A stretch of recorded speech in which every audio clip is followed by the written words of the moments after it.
মার্কিন সেনারা বন্দী হলো ইরানের হাতে। আর এই খবর খোদ জানিয়েছেন আলী লারিজানি। মধ্যরাতে আলী লারিজানির করা এই পোস্টে পেন্টাগন কাঁপতে শুরু করেছে। যখন ডোনাল্ড ট্রাম্প বারবার দাবি করছেন তিনি ইরানে গ্রাউন্ড ইনভেশন শুরু করবেন, অর্থাৎ তিনি বিপুল পরিমাণ আমেরিকার দক্ষ স্থলসেনাকে ইরানে নামিয়ে দেবেন, ইরানের বর্তমান সরকারকে ফেলতে, পারমাণবিক কার্যক্রম বন্ধ করতে এই হুমকি যখন দিচ্ছেন, সেই সময়ে আলী লারিজানি তিনি জানিয়েছেন ইসলামিক গার্ডস কর্পস ইরানের সেনাবাহিনী বেশ কিছু মার্কিন সেনাকে বন্দী করে রেখেছে তাদের নিজেদের জিম্মায়। যুদ্ধের গোপনীয়তার স্বার্থে আলী লারিজানি যদিও কত সংখ্যক মার্কিন সেনাকে গ্রেপ্তার করেছেন, কোথা থেকে গ্রেপ্তার করেছেন সেই বিষয়ে কোনো তথ্য আলী লারি জানাননি। তবে যেটুকু জানা গেছে, মার্কিন সেনারা আইন ভেঙে ইরানের জলসীমায় ঢুকে পড়ে, আর তখনই ইরানি নৌসেনা বাহিনী এই মার্কিন সেনাদের বন্দি করে নিয়ে আসে। ইরানের জলসীমাতে ঢুকেই যদি মার্কিন সেনারা ইরানি নৌসেনার হাতে বন্দি হয়ে যান, তাহলে সত্যি সত্যি যদি ইরানি ভূখণ্ডে ঢুকে তারা যদি আক্রমণ করবার চেষ্টা করে, তাহলে ইরানি স্থল সেনারা মার্কিন সেনাকে কিভাবে জবাব দেবে সেটা তো আর বলার অপেক্ষায় রাখে না।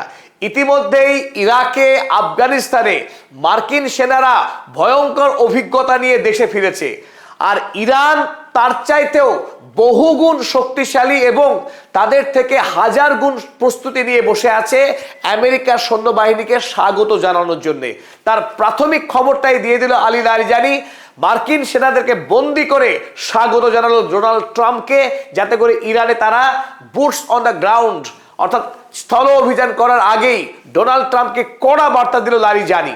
28শে ফেব্রুয়ারি অতর্কিতে ইরান হামলা করে ইসরায়েল এবং আমেরিকা যে ভয়াবহ ধ্বংস চালিয়েছিল ইরানে, তারপর থেকেই ইরানের সেনাবাহিনী যেভাবে আমেরিকা এবং ইসরায়েলকে প্রত্যাঘাত করেছে, সেই প্রত্যাঘাতে ইতিমধ্যেই মধ্যপ্রাচ্যে আমেরিকার অস্তিত্ব প্রায় বিলুপ্তির পথে, এবং ইসরায়েলের তেল আবিব শহর এই মুহূর্তে গাজা ভূমির ছবিতে পরিণত হয়েছে। গাজার যে ভয়াবহ ধ্বংসকাণ্ড চালিয়েছিল ইসরায়েল 2.5 বছর ধরে, প্রথম 8 দিনের যুদ্ধেই ইরান ইতিমধ্যেই তেল আবিবকে গাজা ভূমিতে পরিণত করেছে। আর পাশাপাশি আমেরিকাকে এমন শিক্ষা দিচ্ছে ইরান, মধ্যপ্রাচ্যে কোটি কোটি টাকার, হাজার হাজার কোটি টাকার তাদের যে সম্পদ, আর্লি ওয়ার্নিং র্যাডার সিস্টেমই হোক কিংবা থার্ড এবং প্যাট্রিয়টের মতো বায়ু প্রতিরক্ষা ব্যবস্থাকেও ইতিমধ্যে গুড়িয়ে দিয়েছে ইরান। আমেরিকার মার্কিন সেনা ছাউনি, দূতাবাসে তো ধ্বংস চালিয়েছে, এমনকি যে গর্বে আমেরিকার সামরিক বুক এতদিন ফুলে থাকতো, সেই বুককেই গুলি মেরে ফুটো করে দিয়েছে ইরান। আর তারই সাথে যুক্ত হলো আরো বড় সড়ো খবর। আলী লারিজানি ভারতীয় টাইম রাত 2:17 সময় তিনি একটি টুইট করেন। সেই টুইটে জানিয়েছেন some American soldiers have been captured.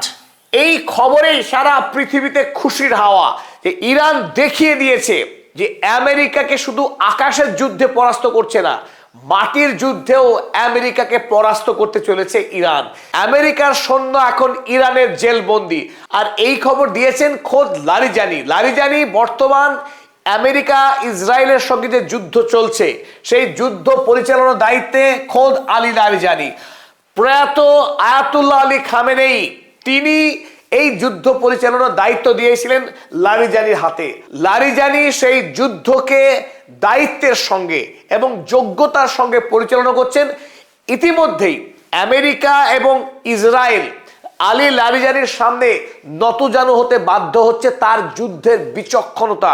তিনি এমন কৌশল অবলম্বন করেছেন বর্তমান যুদ্ধে যে আমেরিকা এবং ইসরায়েলের যৌথ যে ভয়ঙ্কর সামরিক শক্তি, তাদের কাছে থাকা অত্যাধুনিক সামরিক যে অস্ত্র, F-35, F-22 এর মতো powerful air jet, USS Abraham Lincoln, USS Gerald R ফোর্ডের মতো যুদ্ধ বিমানবাহী জাহাজ, টোমাহকের মতো ধ্বংসাত্মক মিসাইল, এত কিছু সত্ত্বেও ইতিমধ্যেই ইরানের কাছে নাকানি চোবানি খাচ্ছে ইসরায়েল এবং আমেরিকা যৌথভাবেই। গত কয়েকদিন ধরে ধারাবাহিক ডোনাল্ড ট্রাম্প হুমকি দিচ্ছিলেন যে তিনি ইরানে স্থলসেনা পাঠাবেন, আর তার আগেই লারিজানির এই পোস্ট করাতে এই মুহূর্তে আমেরিকা আরো চাপে পড়ে গেল। দেশের মানুষের কাছে ডোনাল্ড ট্রাম্প মুখ দেখাতে পারবেন কিভাবে তা নিয়ে উঠছে প্রশ্ন। আর প্রত্যাশা মতোই ডোনাল্ড ট্রাম্পের প্রশাসন আলী লারিজানির করা দাবিকে তারা মিথ্যা এবং প্রবঞ্চনা বলে উড়িয়ে দিয়েছে। আমেরিকার পক্ষে এই মুহূর্তে লারিজানির দাবিকে মেনে নেওয়াটা অসম্ভব। মেনে নিলে এই মুহূর্তে আমেরিকায় গৃহযুদ্ধ শুরু হয়ে যাবে। ডোনাল্ড ট্রাম্পের পাঠানো পুতুল মিডল ইস্টের সেন্টকম ব্র্যাড কুপার তিনি জানিয়েছেন ইরান যে দাবি করেছে সেই দাবি মিথ্যা। কোনো মার্কিন সেনাকে ইরান এখনো পর্যন্ত গ্রেপ্তার করতে পারেনি। লারিজানি এ কথা খুব ভালো করেই জানতেন যে আমেরিকা তার দাবিকে অস্বীকার করবে, মিথ্যা বলে তারা দাবি করবে। তাই তিনি তৎক্ষণাৎ উত্তর দিয়ে জানিয়েছেন, ডিসপাইট দ্য ফিউটাইল এফোর্টস, অর্থাৎ সত্যকে গোপন করার ব্যর্থ চেষ্টা করা সত্ত্বেও, the truth is not something they can hide for long, কিন্তু সত্য হলো তাই যা আমেরিকা বেশি দিন গোপন করে রাখতে পারবে না। আজ কিংবা কাল আমেরিকাকে স্বীকার করতেই হবে যে তাদের সেনা ইরানের হাতে বন্দী হয়েছে এবং ওই সেনাকে ফেরানোর জন্য ইরানের হাতে পায়ে ধরতে হবে ডোনাল্ড ট্রাম্পকে। আগামীতে যদি ইরানের সঙ্গে আমেরিকার যুদ্ধ থামানো নিয়ে, যুদ্ধ বিরতি নিয়ে কোনো আলাপ আলোচনা হয়, সেই ক্ষেত্রে ইরানের হাতে একটা বড়সড় অস্ত্র হয়ে গেল এই মার্কিন সেনা। মার্কিন সেনাকে যুদ্ধবন্দী রেখে ইরান আমেরিকার সঙ্গে চুক্তিতে বাড়তি ফায়দা লাভ করবে। শুধু মার্কিন সেনাকে বন্দী নয়, এই যুদ্ধে ইতিমধ্যেই একটা বড় সংখ্যক মার্কিন সেনা খুন হয়েছে। যদিও আমেরিকার পক্ষে এখনো পর্যন্ত জানানো হয়েছে এই যুদ্ধে আমেরিকার 5 থেকে 7 জন সেনা নিহত হয়েছেন। অথচ আলী লারিজানি তিনি দাবি করছেন এই যুদ্ধে এখনো পর্যন্ত 500রও অধিক মার্কিন সেনা খুন হয়েছে in past few days। যুদ্ধের 5ম দিনেই আলী লারিজানি তিনি সোশ্যাল মিডিয়া এক্স হ্যান্ডেলে তিনি দাবি করেছেন 500রও অধিক মার্কিন সেনা খুন হয়েছেন। কিন্তু কেন এই খুন?